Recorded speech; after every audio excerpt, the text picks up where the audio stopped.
I am lecturer eight regional college of pharmacy. आज हम पढ़ेंगे फार्मेसी के यूनिट 4 का हमारा चल रहा है इंटेस्टाइनल इन्फेक्शन। ठीक है, इसके अंदर हमने लास्ट बीमारी करी थी बायोहेपेटाइटिस। ठीक है, और अब हम शुरू करने वाले हैं कोरिया। ठीक है, ये भी एक तरीके से इबोला जैसी बीमारी है। ये भी मोस्टली अफ्रीका रीजन्स के अंदर ही फैली थी। ठीक है, इसका आपका जो पॉजिटिव एजेंट है वो है विब्रियो क्लोरिया, एक बैक्टीरियल डिजीज है। क्या है पॉजिटिव एजेंट इसका? क्या है पॉजिटिव एजेंट इसका? ठीक है, एपिडेमियोलॉजी वो ये खाने से और पानी वगैरह से फैल रही है। ये कॉमन है, कहाँ पर होगी कॉमन? जहाँ पे साफ सफाई अच्छी नहीं है, गंदे तरीके से रह रहे हैं लोग, वहाँ पे बहुत आसानी से फैलती है। और इसका सिम्टम क्या है ये अंडरलाइन कर लो, वॉटरी डायरिया। जो आपका एक्सक्रीट होगा वो वॉटरी फॉर्म के अंदर ज्यादा होगा। ठीक है, वॉटरी डायरिया। बाकी डिहाइड्रेशन होना होता है इसमें, मसल क्रैम्प आने लग जाती है आपकी, सनकन आइज, ये भी कर लो। इसके अंदर आंखें अंदर नहीं लग जाती अपनी, बिल्कुल वैसे जाने लग जाते हैं, तो दिखना जब इसकी बीमारी के सिम्टम्स आने लग रहे हैं। ठीक है, इसके अलावा हम इसको बच के सकते हैं, पानी साफ रखो, अच्छी जगह पे रहो, आवाज नहीं। इसके अलावा जो आपके ORT होती है, ओरल रिहाइड्रेशन थेरेपीज हो, तो इसके अंदर आपको पानी वगैरह पिलाते हैं, टाइम लेते पानी पियो आप, और का सोल्यूशन पियो आप टाइम टू टाइम आप। ठीक है, वो सब पियो है, खुद को ठीक करो आप। बाकी उसके अलावा अगर आपको लग रहा है कि ठीक नहीं हो रहे तो कुछ ना कुछ मेडिकल इंफॉर्मेशन मतलब दवाइयाँ वगैरह भी आप लेते हुए चलो। ठीक है, तो ये आपको हो गया। नेक्स्ट आपका एक्यूट डायरियल डिजीज ADD। ठीक है, पॉजिटिव एजेंट क्या है? बहुत सारे पॉजिटिव एजेंट है, कोई सा भी याद कर लेना। रोटा वायरस हो गया, नोरो वायरस, ई कोली, इंटेरोबैक्टीरियम। ई कोली का से फुल फॉर्म होती है इंटेरोकोलम। ठीक है, इंटेरोबैक्टीरियम कोलाई।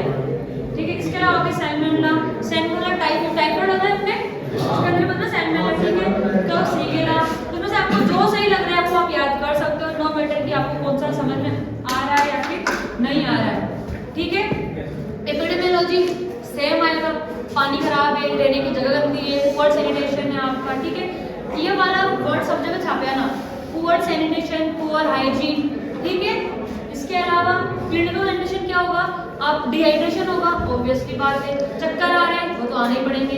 एब्डोमिनल पेन हो रहा है, एब्डोमिनल पेन मतलब क्या होता है? पेट दर्द। ठीक है, पेट दर्द होता है। इसके अलावा फ्रीक्वेंट लूज स्टूल्स, जो वो एक्सक्रीट होगा बहुत ज़्यादा वो एक्सक्रीट करने जाएगा, उसको वॉटरी स्टूल साइकिल में पहले बता दिया था। ठीक है, प्रिवेंशन क्या होगा?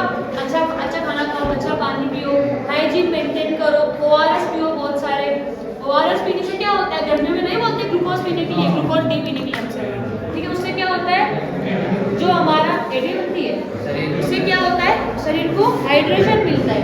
ठीक है, वो ORS की ORS की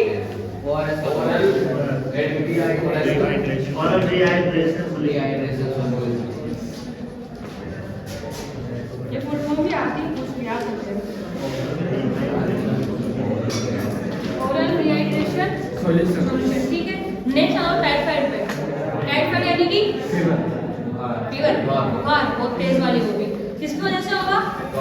सैल्मोनेला टाइफी। ये क्या है? बैक्टीरिया। क्या है? बैक्टीरिया। क्लियर है यहाँ तक? इसके बाद एपिडेमियोलॉजी क्या है? वो पानी से, खाने से, उससे फैल रही है आपकी।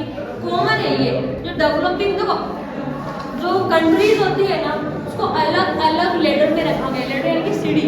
सबसे पहले आती है डेवलप्ड कंट्रीज, डेवलप्ड जैसे कि USA, जिनको डेवलपमेंट की जरूरत नहीं है अभी, उनको हम फॉलो कर रहे हैं।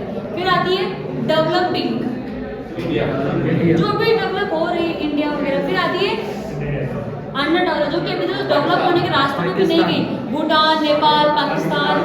ठीक है, समझिए जो डेवलपिंग कंट्रीज है उन लोगों को ज़्यादा फेस करने पड़ते हैं, क्योंकि वो लोग उस रेस के अंदर चल रहे हैं अभी।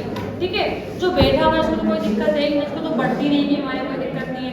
जो डेवलप्ड है वो लोग अपनी फैसिलिटीज इस तरीके से बना लेते हैं कि वो वहाँ पे हेल्थ केयर ज़्यादा मतलब फोकल जो जगह है। ठीक है, तो इस वजह से क्या होता है कि बीमारियाँ अगर हो भी रही है ना, उसको बहुत अर्ली टाइम में उसको पहचान लेंगे यानी कि उसको डिटेक्ट कर लेंगे और उसका ट्रीटमेंट क्योर जो भी है वो उसको प्रोवाइड करवा देंगे। हमारे जो कंट्रीज में आप लोग सबके सामने है कि हमारे यहाँ का हेल्थ सिस्टम इतना डेवलप्ड नहीं है। ठीक है, हमारे यहाँ पे गाँव में अगर आप देखते हो, बहुत शहरों में भी आप लोग देखते होंगे कि लोग अगर वो बीमार नहीं हो रहे हैं ना तो अपना चेकअप करवाने जाते ही नहीं है कभी। वैसे बोलते हैं कि जब चेक करवाने जाएंगे आज तो डॉक्टर बीमारी बताने ही भेजेगा हमें घर पे। तो ये मेंटलिटी है हमारी, और ये mentality need to be change. जब मेंटलिटी चेंज होगी ना तो हर एक पर्सन अपना रेगुलर चेकअप करवाएगा, 6 महीने 1 साल जो भी टाइम पीरियड होगा उसके अंदर चेकअप करवाने से क्या होगा, अगर कोई बीमारी उसको हो रही है, सिम्टम्स होने से पहले ही हमें पता लग जाएगा तो रूट कोज में हम उसको खत्म कर सकते हैं वहाँ पे, ठीक है। तो वो चीज़ बतानी ज़रूरी है और रेगुलर चेकअप ज़रूरी होता है। ऐसा नहीं है डॉक्टर को मजे नहीं आते, बेमतलब ही आपको कैंसर बता देगा वो, हाँ ठीक है, कैंसर होगा तो ही कैंसर बताएगा वो। बाकी कुछ रेयर केस है जो कि पता नहीं कैसे नीट क्लियर करके एमबीबीएस कर लेते हैं, उनकी बात अलग है, ठीक है। बाकी जो ठीक ठाक डॉक्टर है, अपने अच्छे खासे डॉक्टर है, बड़े बड़े डॉक्टर है, वो लोग तो बीमारी होगी तो बताएंगे आप। इससे अच्छी बात है कि फ्री हॉस्पिटल में जाओ, गवर्नमेंट हॉस्पिटल में जाके चेक करवा के आया करो, वो जो होगा वही बताएगा।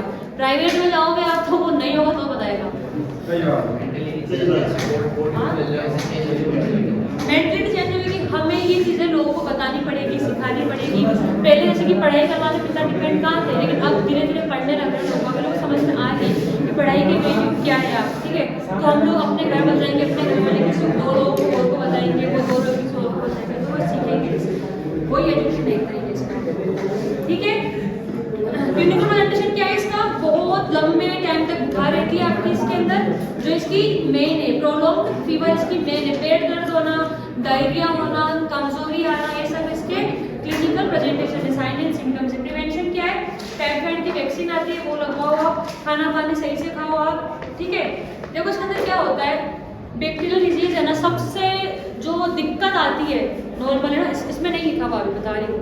सबसे ज़्यादा दिक्कत क्या आती है, जो भी बैक्टीरियल डिजीज होती है ना, उनके अंदर क्या होता है, एंटी बैक्टीरियल रेजिस्टेंस डेवलप हो जाता है, ठीक है। जैसे कि सर ने भी अपने को बताया था, अगर आप लोगों ने सुना हो कॉन्फ्रेंस में तो, और नहीं भी सुना हो तो कोई बात नहीं, बहुत कॉमन टर्म है ये एंटी बैक्टीरियल रेजिस्टेंस। इसके अंदर क्या होता है, आप लोग को नोटिस करी हुई चीज़, तो अगर हम डॉक्टर के पास जा रहे हैं, हम क्लिनिक फार्मासिस्ट के पास जा रहे हैं, तो बोलता है कि 3 दिन का कोर्स है, वो 3 दिन ही लेना पड़ेगा, 1 दिन भी मत छोड़ना है इस वाली चीज़ को, बोलता है। तो वो मोस्टली एंटी बैक्टीरियल्स के लिए ये वाली चीज़ यूज़ करता है। क्यों, आप उस कोर्स को, उसका टाइम पड़ जाता है, 3 दिन होगा, 7 दिन होगा, ऐसे होता है। तुम बैठते हो क्लिनिक पे, तुम्हें पता होगी ये चीज़, उसको हम बीच में स्किप नहीं कर सकते।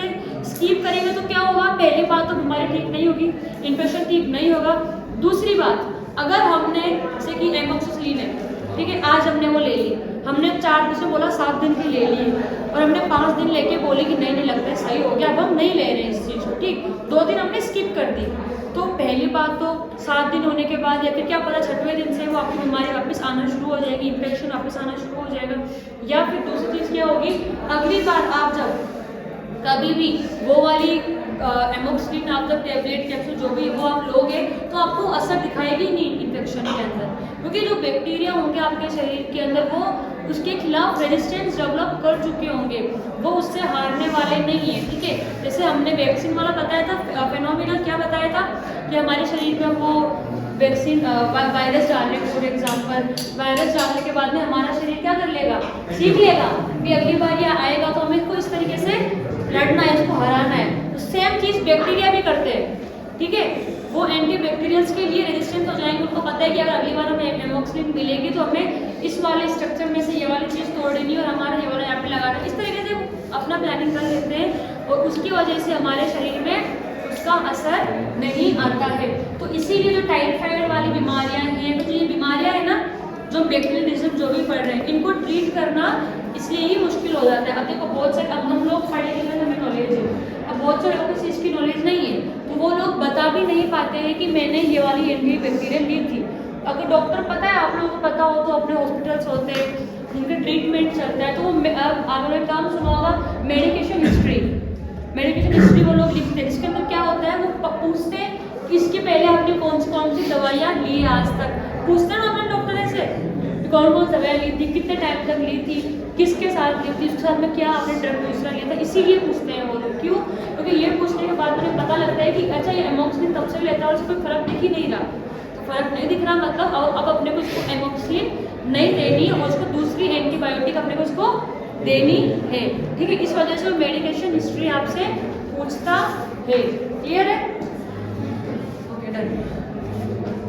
इसके बाद आगे आपकी एमाइलोइसिस, जैसे पॉजिटिव एजेंट है एंड अमोइबा हिस्टोरिटिका, ये प्रोटोजोआ होता है। थैंक यू सो मच, अगली लाइन पढ़ेंगे।